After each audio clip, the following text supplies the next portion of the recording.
Why Can't I Do Music Good is filmed in front of a live Twitch audience. If you would like to be part of that audience, please follow us at twitch.tv/oddhobs. That is twitch.tv/ODDHOBBS. And then you'll be notified as to when we go live. You can get involved in the discussion. Now, without further ado, on with the episode.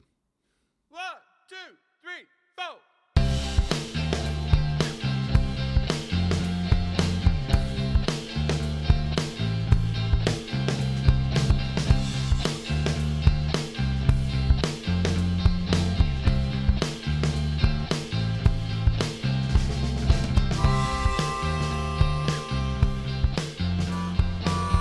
Ladies and gentlemen, it is Thursday, the 6th of May. The year is 2021. My name is Lawrence Hobbs.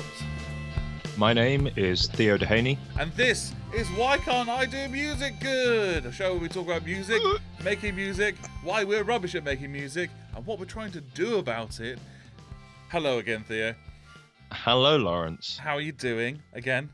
Good. I'm excited about today. I'm excited about today as well. So, for those of you who aren't in the live Twitch chat, essentially, Firstly, we're not angry. we're not angry. We're just disappointed. You should be supporting your boys. So, for those of you who aren't in the live Twitch chat, you've already missed out on an hour's worth of music talk. Just so you know, Mr. Jolly123 is. He says, "I am." But the reason why this is happening is because we are trying our best to fulfill some goals that we already had for the show. So there was two main goals that we had. One, the first, well, we're trying to solve them in tandem. It happens to be that one has been solved before the other. But the first one was that we were going to try and enable it so that we could have three people on the show at the same time. And this is for the purpose of being able to do interviews with people. People we know, people who are our friends, people who are in the industry, that sort of thing. The other thing we wanted to do was to sort of syndicate the show and turn it into a podcast. And what we're doing is we understand that the Twitch show is 3 hours long. That's a long time to commit to watching two people live. However, 1 hour and then optionally like getting yourself into the rest of the time, that's much more doable. And if it's in a podcast format, it's easier to consume as well. Which is why, if this is the first time you've listened to us, you will find that the episode number is episode 19. It's episode 19. Sorry, episode 18. Episode 18. Sorry, but still, this is episode number 1 of the podcast. We will be referring to it in by its show episode though. So if you would like to watch the other 17 episodes of Why Can't I Do Music Good, you will have to go to our YouTube, where you'll be able to find video versions of the podcast. Or if you join us live on Twitch, you'll be able to see them all live, and you can see some of the historical ones. Some of them have disappeared because that is the nature of Twitch. And I'm sorry about that. But without further ado, let's get on with the actual show. So let's do some show stuff. So here's how the show's going to go. There's a little bit of talking that we'll do at the beginning for a few minutes. We've also got a big news story to talk about, and we have some songs to talk about in songs we can't get enough of, and songs that didn't get enough love. And if we've got some time at the end, we'll do a wheel of conversation. How does that sound, Theo? That sounds amazing. Sounds like my Thursday. Sounds like my type of Thursday, baby. So, before we dive into some news, is there anything that's cropped up that anybody wants to talk about, or anything you had on your mind, anything you want to rant about, anything that you just need to get Joel, discussed? what's going on with you, brother? Yeah, that Robert. includes if you're in the Twitch chat at the moment. If there's anything you want to talk about here, we can absolutely talk about it. If it's a big topic, we'll save it for the after show. But this is a good time to suggest those things. I'll tell you something that I would like to talk about. Have you seen? Nothing much. Oh, you got to give me something, man. We've got an hour to fill here. Come on, dude. I'll tell you what I want to talk about. You probably have seen a lot of sponsored videos in musical YouTube videos recently, where a lot of live recording artists have been gifted a guitar. Have you seen them? I haven't. What are you talking about? The Eponophones? I'm talking about the new Fender Tele semi-acoustic. I have. I've seen one advert for that, but yeah, like a year and a half ago, there was a video for Mary Spender, who's Yep. a YouTuber who got her hands on one of these, and I think Paul David's got one as well. I think. But yeah, I've seen it. It's a really interesting idea. I think it looks so gross. I think it's a disgusting looking guitar, and I'm a massive fan of the Tele. Just as a quick heads up, Mr. Jolie in the chat has said he wants to know why every new pop song sounds the same. Why is that? Weirdly, Good damn question. it's a really good question, and weirdly, we are planning on discussing that in today's show. So when we get to songs that didn't get enough love, we're actually going to go into that. Yeah. So excellent question, and such a good question that you've already anticipated something we were going to say. Why Excellent didn't job. we think of that? Why didn't we? Yeah, we did. But yeah, the Fender, the new semi-acoustic Telecaster is. Oh God, we've lost Theo. We've lost him. Technical issues. Oh, he's back. I'm here. Oh my God, what happened? Uh-oh. Are you there? I'm here. Are Cool. you there? I'm there. I'm right with you, buddy. What happened? Right with you. I don't know. Okay, that's fine then. I don't know.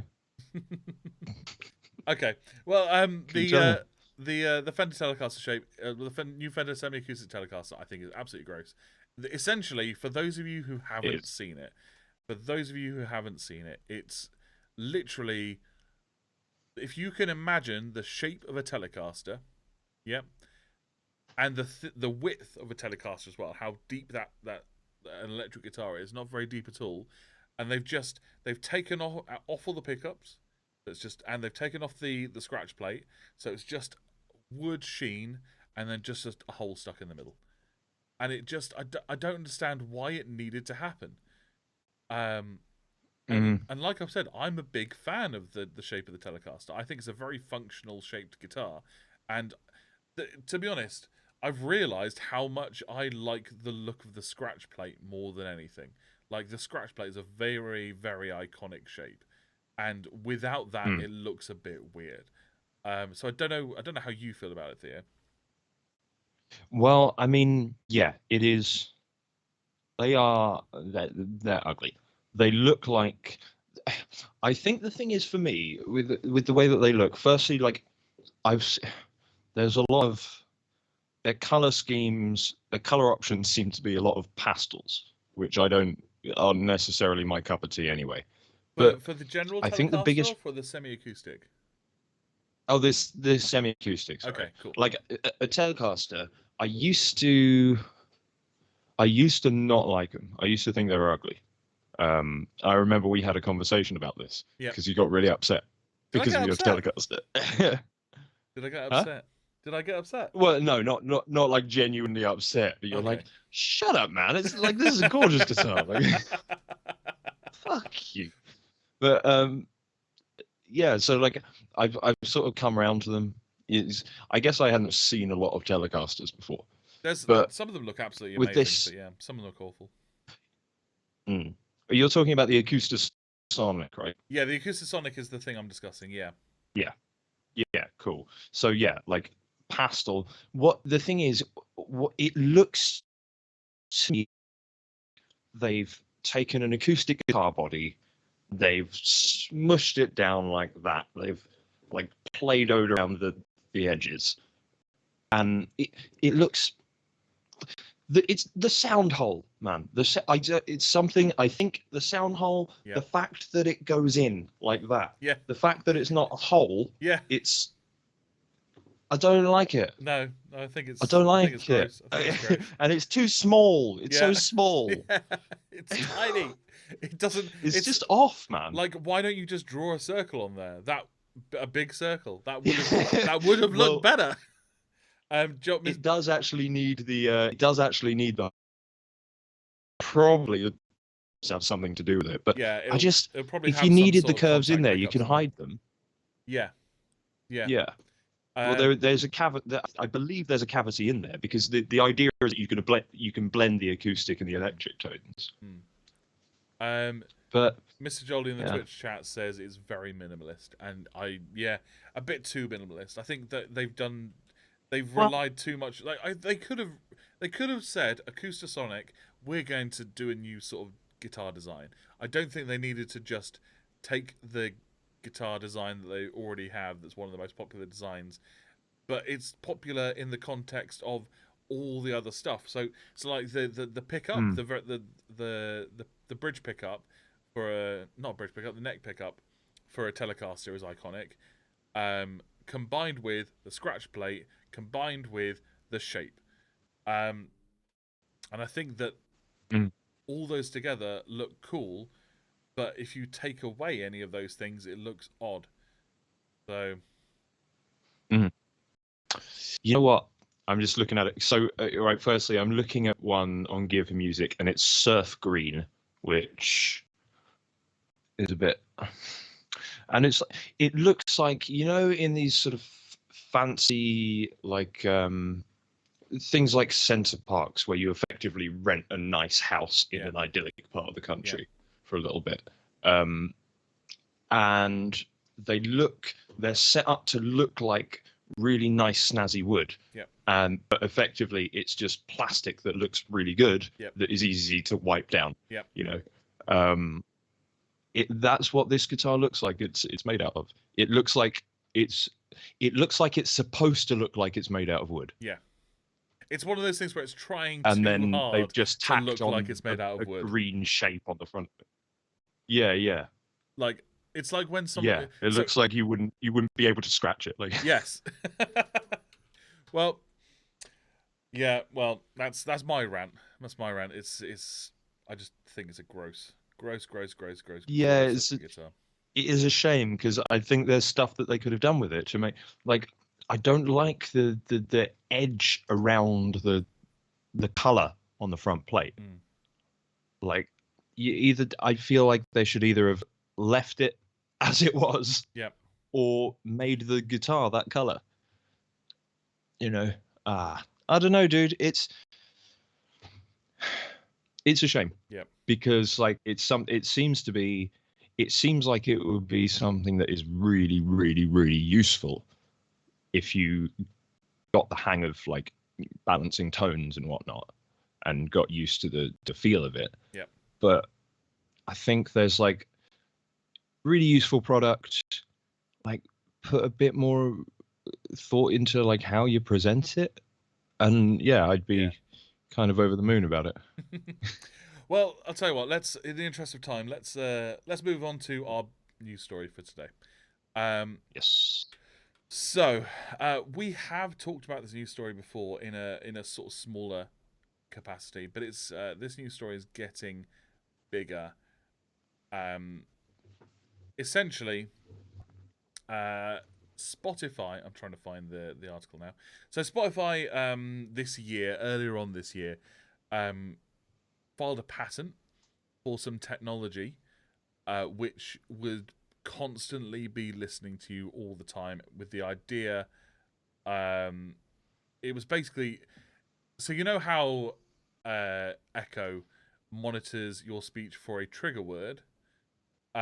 This specifically monitors your speech for lots and lots and lots of keywords that trigger other things like advertisements and suggestions, and it's essentially, it became very 1984 very quickly.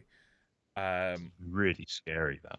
It's and we like I keep forgetting that we don't have a lot of time to talk about this, but it's such a big issue. Mm. It's very, very obviously a bad thing, which is why nobody believes Spotify when they say we were never going to use this. No, what? Oh no!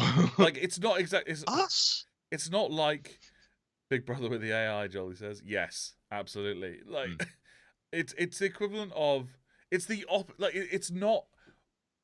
Spotify is not a 14-year-old child. This technology is not like a cool penknife. It's not a case of I bought it, I'm never going to use it. This is a case of I invented it, therefore I'm going to make sure I use it. Like it's there's so many negative applications to this, and it makes me wonder: was there ever anything good that could have come of this in the first place? I mean, I don't think it's like I don't think the problem is with the potential for this sort of stuff. Mm-hmm. I think the problem is with the intention behind it, right? So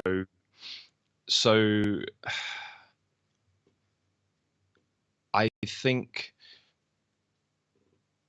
every time there's been technology, like an advance in technology of some kind, there has been loads and loads of people exploiting it for selfish means, for selfish ends, sorry.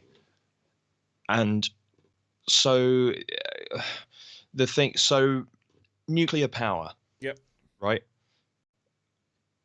Amazing clean energy if it's done properly, if you got people who know what they're doing, if the right checks are being done. Amazing clean energy also has the potential to cause huge amounts of destruction. And so that's what's going to happen. We have so many people in the world, and we're so and when it comes to Spotify, money makes the world go round. So AI was always going to be used to sell stuff to us or to get information from us in some way. You know, it's just at this point it's the way that things are. So like, have you seen Maniac on Netflix? No. It's the limited series with Emma Stone, Jonah Hill. No, I haven't. No, I thought you were talking about the film with what's his name as a serial killer. It's Frodo. Elijah Wood. Oh, Elijah Wood. Yeah. I don't. It's a gross movie. Like it's a good movie, but it's a gross movie. Yeah, carry on. Well, yeah. So effectively, it portrays a not too distant future, and there's people going around the city, and it's mostly the same. But if you wanted to travel on the subway, and you couldn't afford a ticket, you would go for an ad buddy. So you could travel for free, but there'd be a guy sitting next to you on the train, like while you're riding, reading out adverts tailored to you from a piece of paper. Okay. So they've got information about you. He says, "Oh, your outgoings are this much every year." Jesus, really? And then like advertising, like debt management solutions, payday loans, and stuff like that. I thought it was really interesting. Just like a really interesting take on it. And I think that I can actually see that happening. I can actually see us getting to the point where, instead of people, that's already happening. That's that's happening in literally all the adverts we use at the moment. They're tailored exactly to us. Like I went and I looked at my Google profile the other day, and you can look at all the assumptions that Google has made of you, and it was like, okay, I assume that you're this age. Okay, yeah, I filled out enough forms. That's fine. I assume that you like this sort of music, you like these sort of video games, you have been dating someone for this amount of time, you are in this sort of social situation, you have this many pets, they like there's far too much. And but then imagine though, if you're trying to get like a train somewhere then, and your card is declined, And so instead of like not being able to go or buying a ticket, you have a dude who has like on a tablet in front of you all this information about you and is sitting next to you on the whole journey, just sort of quietly leaning over to you and saying, your cats, they need the best food for a good healthy coat. So we've got IAM's 4 to 6 here, and just like for a 3-hour train journey, that's how you pay your ticket. That's flipping. I think that the larger ramification of this speech monitoring software is like at the moment they already have information on how well a song performs on their platform. But you would also be able to sort of monitor how well an artist is regarded outside of the platform. Like I would not be surprised if this patent went through, if this patent was sold, that me as an artist, I would be able to treat Spotify like some market research software where it says this many people are talking about you. This many of the conversations are positive. This many are negative. You are mentioning conversations along with these things. People tend not to like your beard. Exactly. But they like your hats. And yeah, that's crazy. I think it's just very, very, very sorry. I just thought back on the fact that they don't like your beard, but they do like your hats. No, you know what? Beard was just the first thing that came to me. I should have gone the other way around. I wanted to.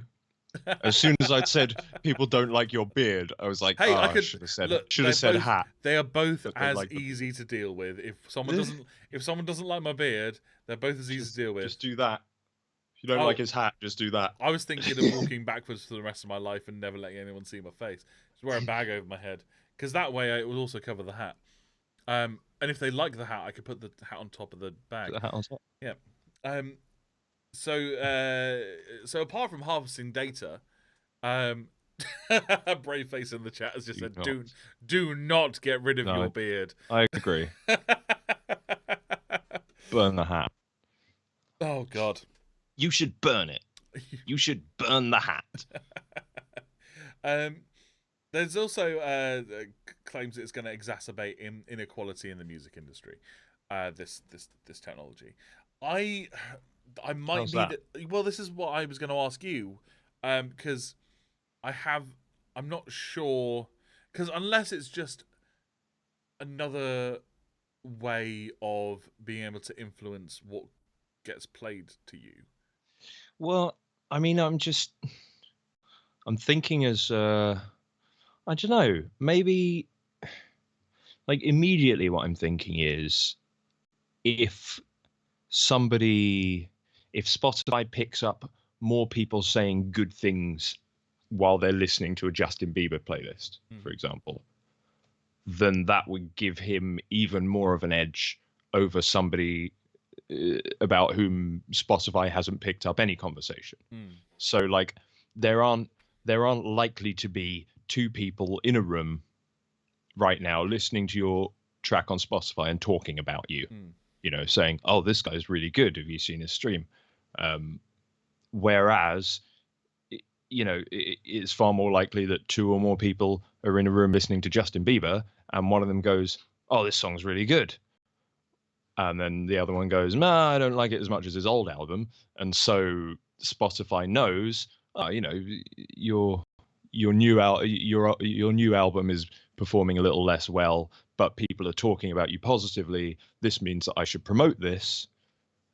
That's the first sort of real example I can think of how it could be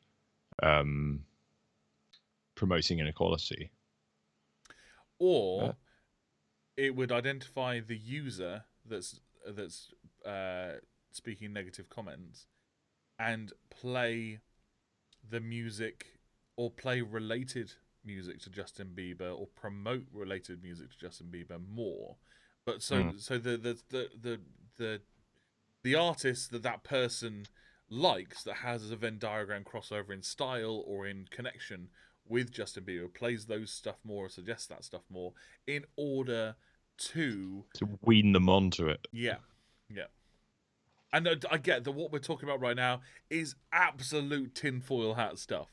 It's Yeah, it really is. absolute tinfoil hat stuff. This is I don't want this to turn into the Joe Rogan podcast, It's but the it has for a corporations, second. man. Yeah, like I don't like the idea of like I have Echo devices around the house, and that's mainly because I use them as a smart speaker, and I really enjoy being able to do stuff hands free. And I know it listens to what I say. I know it. I've just got to have faith that it's only listening to a trigger word, and or only listening for a trigger word, and that trigger word is the one that I've set it. So there's a certain amount of faith that I have to have in these companies that I know a lot of people don't have. I know a lot of people don't want that sort of thing in their house, no matter how useful that might be. So I don't know where I was going with this point. You do you, I guess. Well, like as far as I go, I don't have. I have. So you can ask Google on your phone to do shit for you. Yeah. I haven't got that. I've got that deactivated for my lock screen. So Right. when the phone's locked, basically, Yeah. It'll ignore me. I do use it. Effectively, I deny all cookies these days. I go to the effort of saying no, not these cookies, not these, not the only the essential ones. Yeah. And I went into my Google account the other day, and there's like a log of things that it keeps about me, and I've said, look, don't save any of this shit about me. Yeah, I've So done that like as well. I can't get myself well, I could. It would be very inconvenient for me to get myself separate from Google at this point. I've decided to. So I've stopped using Chrome. I'm still using Google Mail because a lot of my other stuff is linked through it. But I'm trying to separate myself as much as possible from Google without actually fully separating myself. So I don't But use Chrome. even then, AdSense is everywhere. AdSense is everywhere. But that's why. So what I've started to use Firefox. Both on my phone as well. I've disabled Chrome on my phone, even though it comes with Chrome. You can disable it. Yeah. I've made Firefox my default browser. I don't know. Like I don't know what more I can do without screwing up my own company. I'm calling this a company now. Odd Hobbs is now a brand name. So yeah. So all in all, I tell you what, it's good that Spotify have made an official statement saying we're not going to use this and we're not going to sell it. This is just something that we found. We found that we can do this. And so the actual news article is that there's an open letter signed by loads of music artists that have said please don't do it. It looks like until at the very least until everyone forgets about it, it's not going to happen. Yeah. But that's the danger, isn't it? That eventually well, forget like about the part of me is thinking, well, why have they even, if they're not going to use it and they're not going to sell it and they don't want it used, why are they mentioning it? It's so that we'll go, oh, thanks so much for developing that thing, and they're not using it. And then we'll all go, oh, Spotify, nice. Let's move on to the next thing that we should possibly be outraged about. And then they slip it under, and then we can't claim that they didn't warn us. Well, we can claim that that it is in writing that they said that they would never do it. They said that they never do it. Yeah. Okay.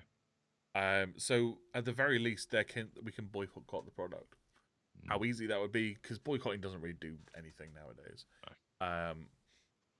But that's the biggest piece of news this week, and I think it's an important one to talk about. So going from important stuff to talk about to really unimportant stuff to talk about, it feels, I'm not gonna lie, it feels very weird for us to be fitting this into this short amount of time, doesn't it? It feels rushed, but it's not. I've been timing this out very. I've taken a lot of time to try and work out what the time is going to be. But this is now it's time for a section of the show called "Songs We Can't Get Enough of." Theo, would you like to intro the show? Good Yeah. section. So, songs we can't get enough of.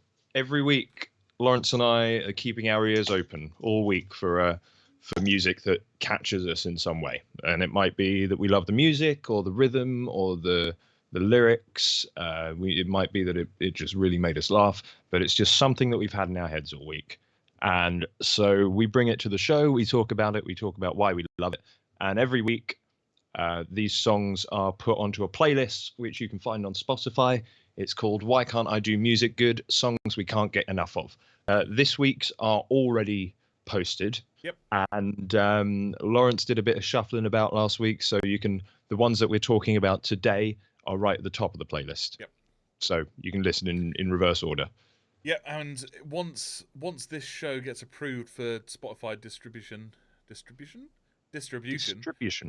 podcast distribution, which should happen within the next few days. So it won't be happening by the time that we record this, but it will obviously have happened by the time you listen to it. We might have to change the name of that to initials of WCIDMG. Wicked MG. Yes. But as long as you type in songs we can't get enough of, I haven't been able to find any other playlists called that. So it'll still be there. Songs we can't get enough of, 69ZZZZZ. Version final 99. Yeah, super final defo this time. Last one. It's like, dude, have you ever heard of numbers? Use numbers. Okay, so did you wanna kick us off, or do you want me to kick us off? You go. Okay, so the song that I picked this week is by an old favourite of us Brits. So back in the day, there was a boy band called Take That, and one member of this boy band went off and did his own thing, and his name was Robbie Williams, not Robin Williams. Robbie Williams, and he became a bit of an icon in terms of there was a certain amount of metrosexuality that has now kind of it has become a bit sour, like, because at the time it felt very cutting edge and very progressive, but now it turns out that it was more of a caricature than anything. But it became like very involved in his songwriting, in the fact that he would talk about finding men attractive and talk about having relationships with as many people as possible, because he was just that sort of guy. He was just this big personality. So the song that I wanted to talk about was a song called Supreme. I'm gonna put the lyrics up. Should I put the lyrics up now? Yeah, screw it. So the song Supreme, and there's some interesting stuff that I found out about this. So when I first started listening to it, I was like, this verse sounds really familiar. Like, there's something weirdly familiar about this verse. You're gonna say what I always thought about this song, I think. Yes. So what I did was, I was like, okay, so let's dive into this. I went and found the sheet music, and I went and found all the so I looked at it, and the verse is as follows. It goes D minor, G minor, C, F major, and then it goes D minor, and then it modulates to an A sharp major key. So if we're gonna get into like proper music theory here, the chord. So in the key of D minor, those chords are your first chord, your fourth chord, your seventh chord, and your third chord. Yeah. Mm-hmm. There is another song that has that pattern. It's in the key of A minor, and it has A minor, D minor, G, C, and then it does something a little bit different. It goes to an F, and then it modulates to E major. And the chords for those are your first, your fourth, your seventh, and your third. And that song is "I Will Survive." Now, Yeah. yeah, Even the instrumental. even the instrumental. Now, Do do do do do do do do do do. It's the same, man. Yeah, What I don't understand is I don't understand why they did this. Now, I just to confirm what I thought, I did some more research, and it was written by Robbie Williams. It was written by Guy Chambers. The other writing credits are Dino Fakaris and Freddie Perrin, who wrote "I Will Survive." Right. So it's a sample then. Well, is it? Is it a sample, or like the melody? Like, is it a sample if you take the melody of the song? Because everywhere does use the same words that you've used. It's sampled, but I might be like no, you know what? You're right. The word sampled is not the right word. No, I think it's definitely an homage. And yeah, yeah, that's what I was going to say. Maybe there's some sort of homage royalty that you can apply to songs that. So like maybe the Chi Lights have one for Beyonce. Yeah, I reckon they probably would. Except that is a sample though. That is a sample. So I think it's a different area of like musical legality. Well, I'll dive very, very quickly into the themes of the track, because it wouldn't be this show if we didn't look at the themes very quickly. Sure. There's not a lot to talk about here because there's not a lot said in this song. So it's about desire to be in a relationship, but you can't find someone who fits you, so you settle for people who like you for being famous than any other reason. That is what the song is about. It's about Robbie Williams being too much Robbie Williams, except the way that Robbie Williams tends to perform these very sincere lyrics. He performs them as if it's an inside joke between you and him. Like there's a smirk that is on his face the entire time. So you've got the very first verse. Oh, it seemed forever stopped today. All the lonely hearts in London caught a plane and flew away. All the best women are married. All the handsome men are gay. You feel deprived. And that he's going, you will survive. Yeah. Well, he says it. You feel deprived. Well, he says it at the end of the verse. He says, will you survive? You must survive. And I was wondering whether the reason why they decided to do it around this chord structure is simply because of that lyric. But it seems like a really shallow reason to do it. Yeah, it does, doesn't it? So I don't know. I don't know. So that it's weird. I mean, at the very least, the people who wrote "I Will Survive" are credited in the writing of this song, which I'm very happy with. Yeah, you got to respect, especially these days. And you know what? Just like I've said this before, but 80s, 90s pop is where pop was proper. Like so many good pop songs came out of the late 80s and the 90s. Well, it's because we were sort of we perfected the art of pop by then. It was much harder to. So what happens is that we go through a period of. This is why we have so many one-hit wonders in a decade, and then the decade afterwards there's barely any, because we experiment as a culture, as a musical culture, we experiment with what the formula is for a perfect pop song. And we almost get it. We keep almost getting it, because there's these artists that go, okay, well, I'm going to release a song, and it gets massive, but they can't write it again. They can't repeat the glory. So So they're like, okay, so it's almost that formula, and then by the next 10 years, you're like, okay, we've worked it out. So for that 10 years, everything that's released is in the very similar sort of style, and it's because, and this is what we were talking about, Joel, in the chat. Every new pop song sounds the same. Why is that? It's because when you find out what the formula is for that perfect song that will always chart and will always make you money, you ride that until people get bored of it. So you beat that dead horse until it's quit spitting out money. Yeah, so we were talking last time about not last time, the show before, about the Latin rhythm, how everything has the Latin rhythm at the moment. Boom, ba-dum, dum, dum, ba-dum, dum. The reason why everything has the Latin not rhythm even is the Latin rhythm. It's the simplest and least interesting of Latin rhythm. Yes, Like yeah. I'd love to hear a samba clave in there. Yeah, exactly. Somewhere. But it's like, so the reason why you keep hearing that is because they have identified that as part of the formula. And so you will keep hearing that. You'll keep hearing similarities.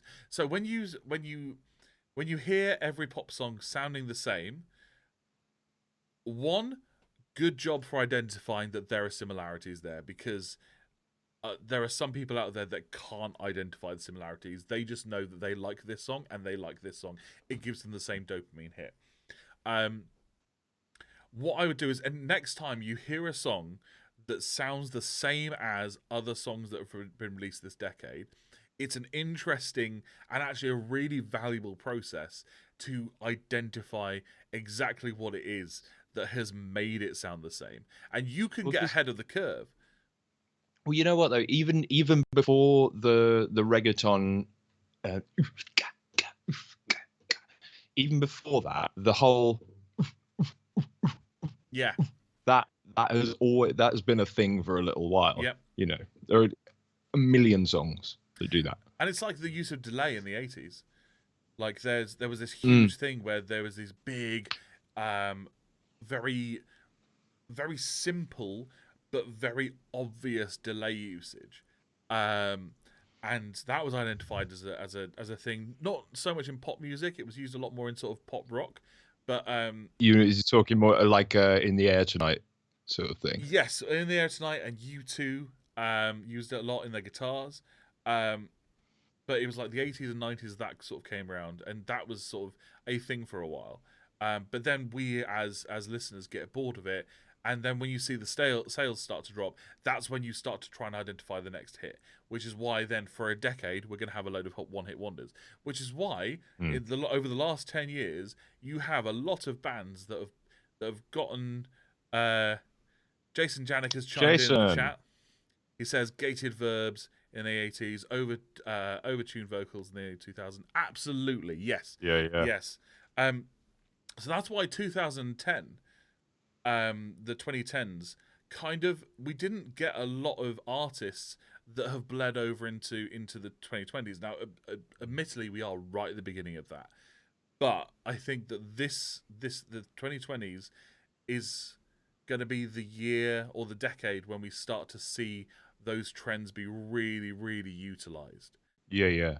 Well, I'm just thinking as well, like this last, like the 10s have sort of kind of been the most disposable that music's been, I think, because you had, I think it was like Pop Idol that sparked the thing off. We started talking about this before, and it was all about, let's take a bunch of people you don't know, narrow them down to one person who is the best, and by the end of that,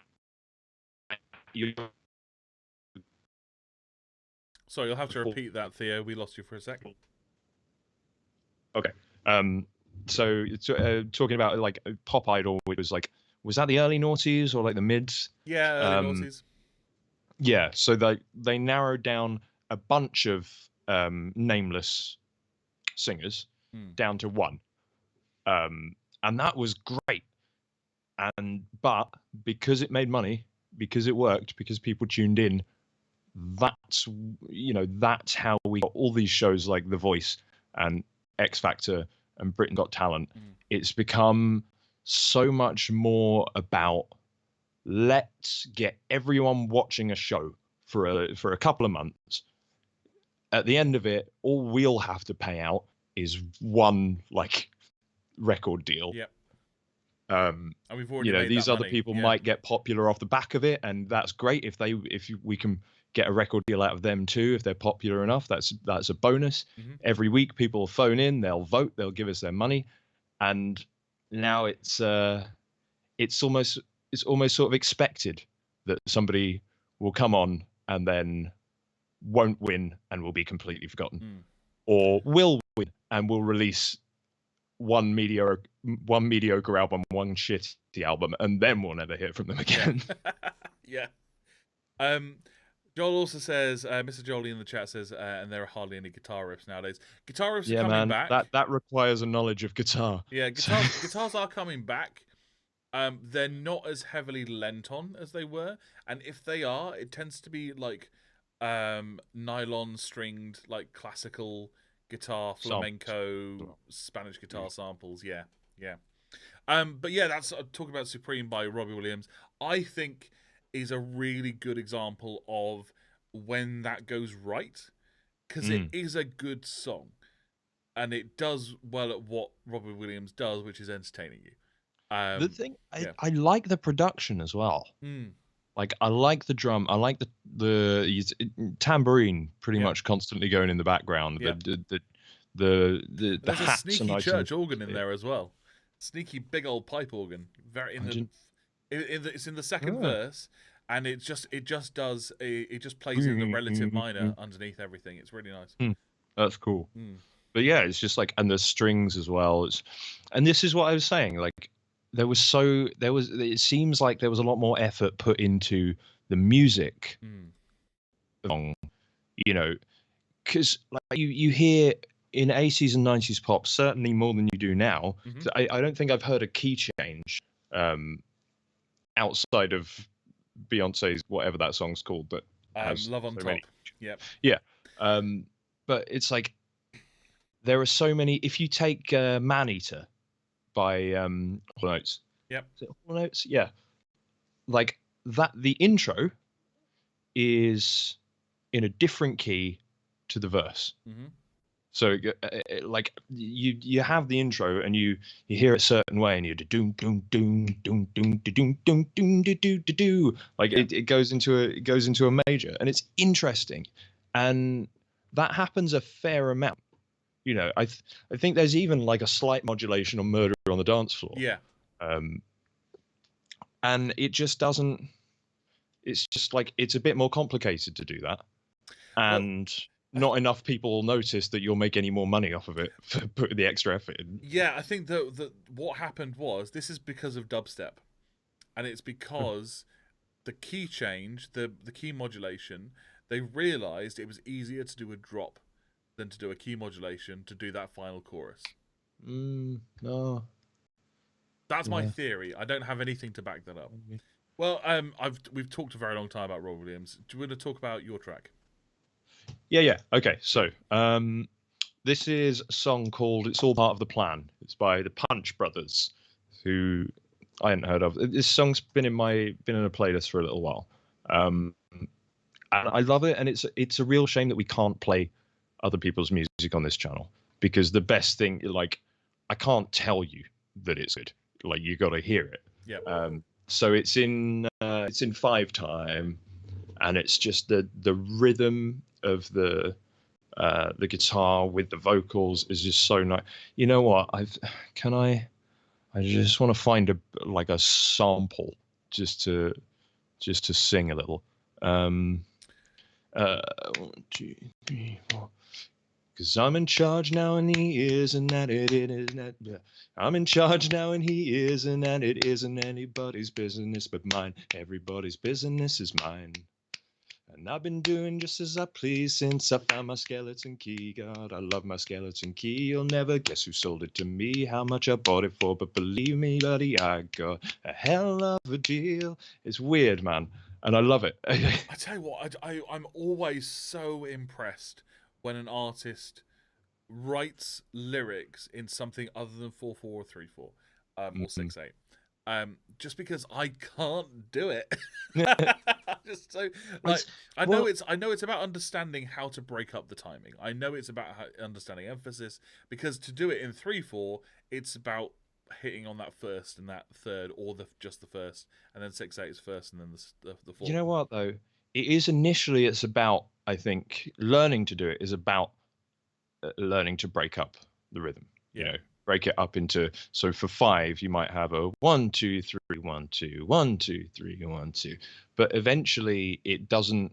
It's like the same way that when you're learning to drive, you're like, okay, I need to make a turn, I gotta check my mirrors, I've got to slow down, I've got to indicate, I've got to check my mirrors again, I've got to do all of this, and then eventually If you're a good driver, you yeah. and eventually you go, I need to make a turn now, and you just do all of that shit. Yeah. Right. And it's the same with learning other time signatures and stuff. So 7/8 for me, I used to have to go, right, well it's 8/8, but I've got to start early.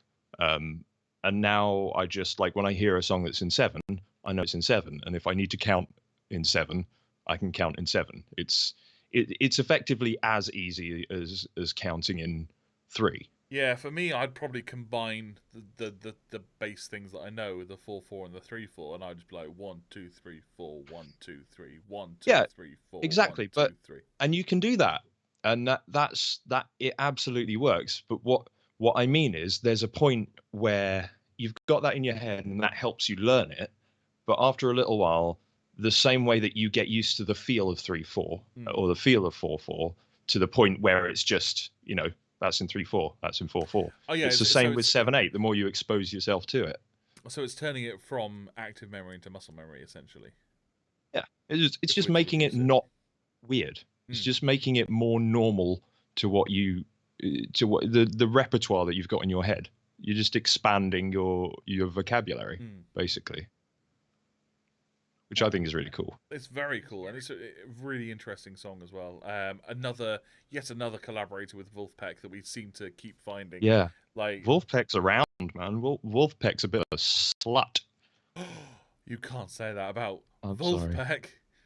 I'm sorry. She's Wolfpack hug. is no Wolfpack is just romantically ambitious. Romantically ambitious. That's what I There's a call it. Jake Thackeray song called Isabel, and it's about a woman who has a bucket list of all of the monuments, all of the national monuments she needs to be shagged in before she dies. Right. And it's talking about how it sounds like the plot of a Chuck Palahniuk book. yeah. But it's like she's been to Buckingham Palace, and she had a quick romp in Buckingham Palace. She's been up London Monument, but the only place that she's never been able to get in is the Royal Albert Hall, and she goes there every week. She's trying to find someone, and it's it's really cool. And I can't remember why I started talking about it, to be honest with you. That's okay. Oh, Wolfpack's a slut, musical slut.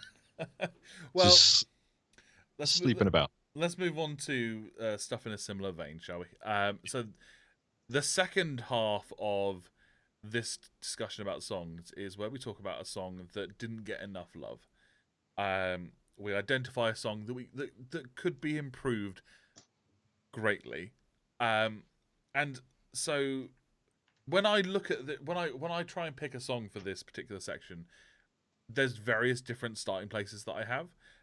This time I decided to look at the top songs of the decade, and each song, whether I liked it or not, I was able to sort of justify for having a reason for the position it was in. So I'll find the list.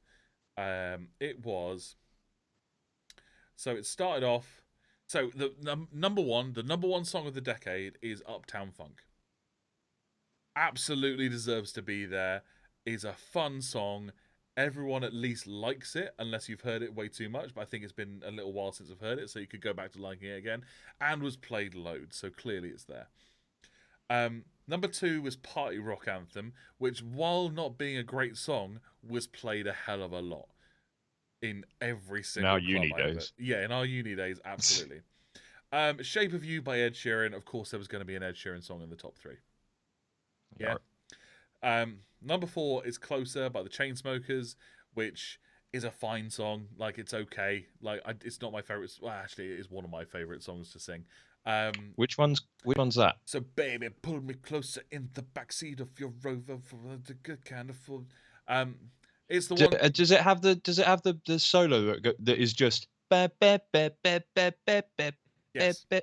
Yeah, that's a song that I thought was by The Weeknd that I was trying to find ages ago. Oh, so you wanted to right talk at the about beginning. Closer? Yeah. Okay. I find I really enjoy singing that song. It's and I think lyrically it's a great song, but musically it's not.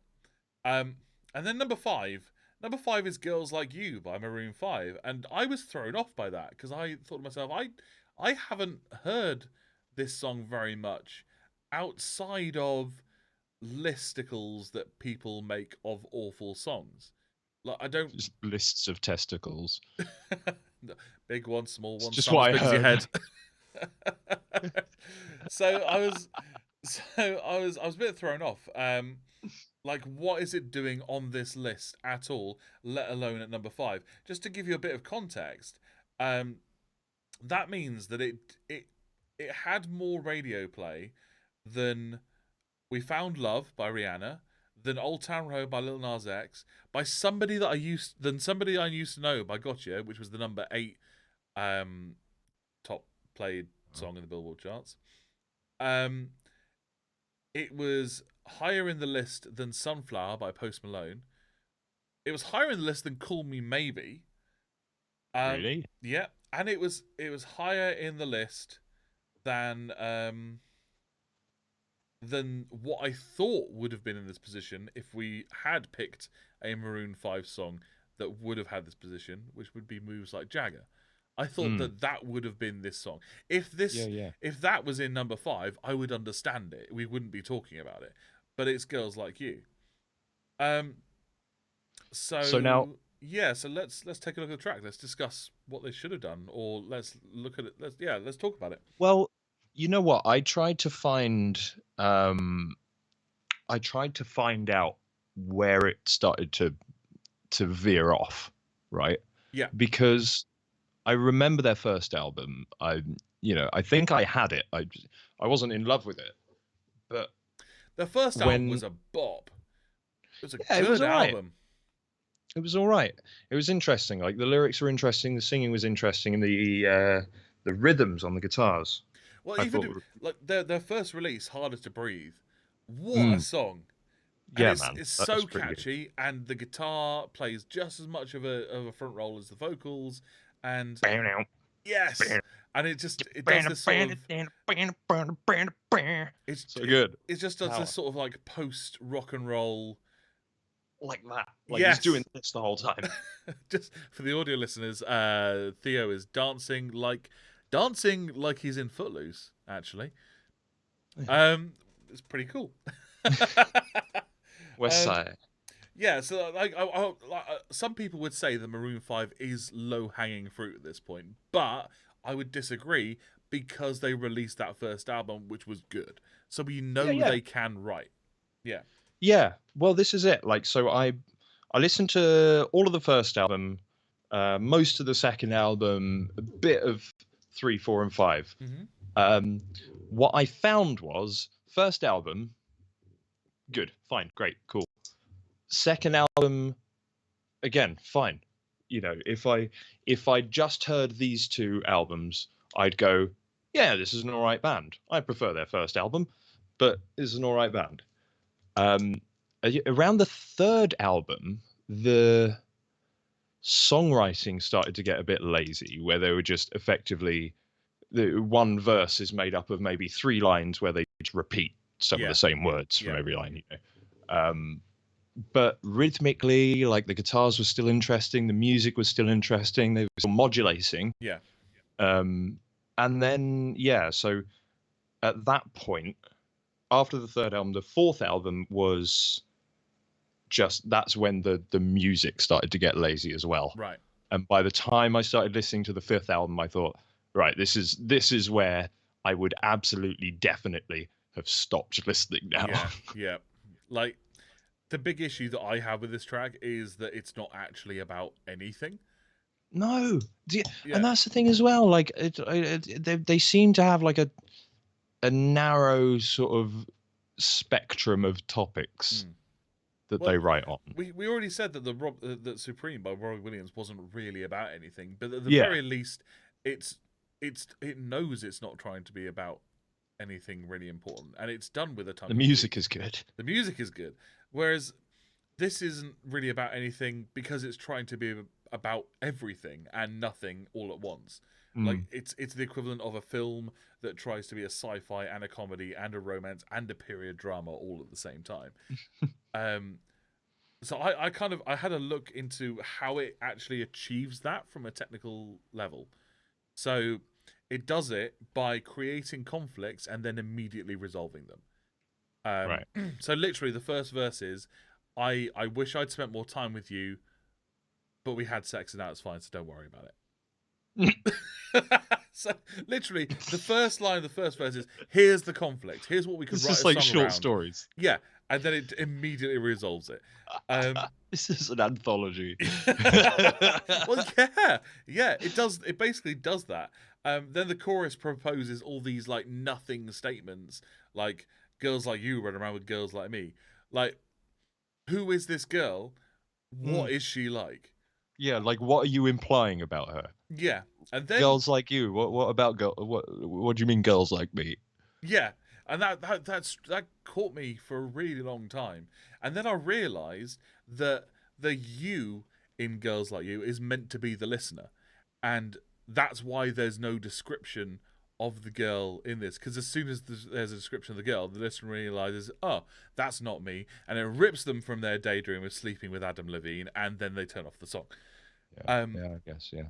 So this is, and that's by design.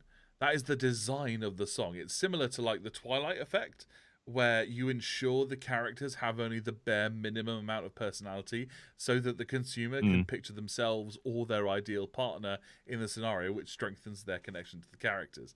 So yeah, this is essentially painting everything beige because it doesn't offend anyone. Like, yeah. But like the thing, It's like getting up on stage and telling one-liners about frisbees. yes, and here is the kicker. Here's the kicker. This way of writing songs clearly worked. Like, yeah, it's the 5th most played song of the decade, and now. So the reason I'm saying that this song didn't get enough love, because clearly it worked as a song, is because there isn't any love in this song. yeah. There's no passion for the craft. It's clinical. Right? Yeah, it is. It's like it's a 4/4. It's like just drag in a beat that we've got in the bin over there. Yep. And just like what rhymes with you? Like ooh rhymes with you. Right, that'll do. DS composing. DS. DS composing in the chat says, "How's it going?" Hey DS, we're very well, thank you. We're just discussing "Girls Like You" by Maroon 5, and we're talking about how we'd improve it. So, yeah, I mean, there's this. This song is a musical formula for a hit single, concentrated and then recorded and played a million times on the radio. It's not being treated as music; it's being treated as an investment. Yeah. So here we get to the crux of everything. How would I improve this song? I mean, unless do you want me to hold off on that? Is there anything else that you wanted to say about the song? No, I want to hear what you say. Okay, so the one way of going about it would be that I could say that I would want Adam Levine to commit to the story and weave a narrative and actually make some music here.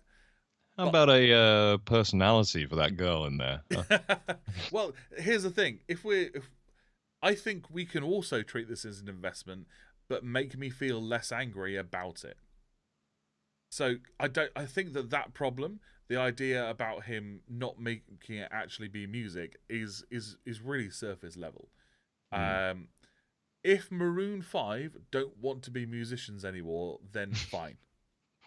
If they don't want to be musicians anymore, then that's okay. They don't have to be, but they need to stop pretending they are. Okay? Like, What? What? Because it's like, if you don't want to do it anymore, that's like nobody's making you do it. I thought you wanted to do this. That's why I'm pushing you so hard. I thought you wanted to, but if you don't, that's fine. Just let me know, and we'll stop this. We'll just let it fucking die if that's what you want. Oh yeah, like Respect for trying. The point is that you tried. look. I know I'm going to go back to Robbie Williams as an example here because I think that it weirdly encapsulates it perfectly what I'm trying to say. Like when Robbie Williams left Take That, what did they lose? They didn't lose a musician. They didn't lose really a singer either. They lost a personality. They lost the most entertaining member of the group. So when he went solo, his first single was "Let Me Entertain You," because that's what he was, and he didn't pretend to be anything else. So I think that they need to drop the musician image and lean fully into the entertainer image. I mean, so why would I suggest that? Because they did the halftime show at the Super Bowl. For God's sake, like that's not the sort of gig you get by being a musician. Like, can you imagine like Haim or Neil Young or The National like headlining the Super Bowl halftime show? No, you cannot. Like, and that's because the audience for that show is not an audience that wants to listen to music. Being booked for the halftime show at the Super Bowl means that the music industry thinks of you as purely entertainment, and you accepting that gig means you also think it's true. Yeah. So what's the problem here? Like, just spaff out tracks, make some money, stop taking yourself so seriously, be entertainers. Put yourselves on t-shirts. Wear some t-shirts first. Yeah. If this song was performed by entertainers rather than people who are actively trying to lie to themselves and me, I would be less angry about that song being where it was, because then it would be just true to life. But yeah. It'd be like, oh, why is Gangnam Style popular? Because it's just fun, dude. Yeah, exactly.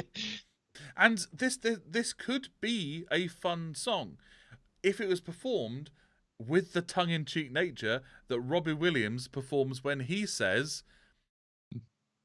"Is there a tumour in your? Are you questioning your size? Is there a tumour in your humour? Are there bags under your eyes?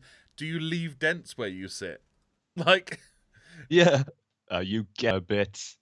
Exactly. Like, if they performed it with that same sort of arrogant but kind of fun bravado, I think I would be more inclined to accept it as what it is. Yeah. You know what? Just while I'm thinking about it, Robbie Williams's song for Johnny English, it was probably my favorite part of the film. To be honest with you, to be fair, I'm surprised that Robbie Williams hadn't done a Bond theme before, because every song that he releases sounds like it should be a Bond theme. So stringsy. Yeah. Okay, so we're getting to the basically to the end of the show. So do you want to do very quick a Wheel of Conversation? Let's do this Wheel of Conversation, shall we? Spin the wheel of conversation. What is it going to land on? Spin the wheel of conversation. Oh, the power of random. Nice. Oh god, it's a big one. It's a big question. I'm not sure if we can answer it in 5 minutes. What is one thing? So actually, it's making it a lot smaller. But what is one thing that we could do to fix the music industry? And what I mean by that is, what is a small thing that we could all do to make everything a little bit better in the music industry? I know, big question. You know what? I feel like an immediate solution. Mm-hmm. Get whatever SoundCloud's paid account is called, and listen to the artists that you you listen to. So for listeners and for people in the audience at the moment who aren't aware of what we're talking about, Mr. Jolly says you need a day to talk about that one. Yeah, so this is what I'm saying. What's one small thing we can do? But you're right, it's a big topic. So for the people who aren't aware, SoundCloud have recently changed their subscription model, where instead of your listens generating money and going into a big pool of money, and then they divide it out between all their top earners, or divide it out equally between the people who have been most popular. They take the money so let's say that I listen to basically only ever Neil Young. Let's go for the examples I used earlier: Haim, Neil Young, and The National. Let's say I only listen to those three on Spotify. Then the money that my plays generate, no matter how small it is, will be divided between those three people. So it's weirdly it's capitalism, but it's positive capitalism. It's capitalism with a bit of a socialist edge, which I really like. Yeah, at heart, I'm a socialist. I think that the biggest problem with the music industry is just that it's so big. It is so big and so powerful, and there are a couple of companies who can do whatever they want because they've got if they so there's a like everybody basically every YouTuber has been attacked by Universal Music for something or other, and it's because a legal battle for them costs pennies, and they can say, and they do say, these radio stations got to play these songs because we want these people to be popular so that we can put Nikes on them, whatever. And I think something like SoundCloud, where you can say, right, you listen to these people, so these people are going to get the money that we generate from you being here. It's a matter in the same way that everyone can leave their doors unlocked. Everyone knows you just walk, you know that nobody's coming in to do you any ill. Yeah. But the bigger a population gets, and the more people there are, and the less well you can know each of them, the more likely it is that someone's going to break your house and screw you over. Yeah. I'll tell you what, that might have been the most succinct and perfect answer for that particular question. I'm going to keep that question on the wheel because I think every time we come to it, we could discuss something else small that we or that we can do to fix that one. So I'm going to keep that going. Well, that brings us to the end of the show. If you're watching on Twitch, don't go anywhere because we have the after show where we're going to talk to you. In general, we're going to continue the conversations that we started during the show. If you're watching on YouTube, thank you very much for watching us on YouTube. You can watch us live on Twitch and be part of the live Twitch audience. And if you're listening to us via your favorite podcast app, thank you so much for doing that. Please recommend us to other people. And if you want to watch the visual version of what you just listened to, that will be on YouTube. And if you want to join us live and be part of the live Twitch audience, then just go to twitch.tv/oddhobs and you'll be able to watch us there. Theo, do you want to do some quick shout-outs before we go? I want to plug myself good and proper. So my name's Theo Dehaney. I'm a musician. You can find me at Theo Dehaney on Theo Dehaney Music, on Instagram. I keep forgetting my own on Instagram. And I'm also on YouTube as Theo Dehaney. I have a song up. It's called Deep Deep Blue. I'm working on the studio version. I'm jolly proud of that song. And yeah, tune in for that. It's an excellent song. And my name is Lawrence Hobbs. You can find me on Instagram at lhobbsmusic. You can find my YouTube, Lawrence Hobbs, to watch the show live. And if you're already on YouTube right now, you can go to twitch.tv/oddhobs to watch us there. Do not forget to follow the Why Can't I Do Music Good Songs We Can't Get Enough Of playlist to be up to date with the songs that we're going to talk about. And it's a cool playlist to play to your friends. And if you're listening on the podcast app, we will talk to you next week. But for everyone on Twitch, I will see you in a second. Thank you very much, everyone, for joining us. And without further ado, good.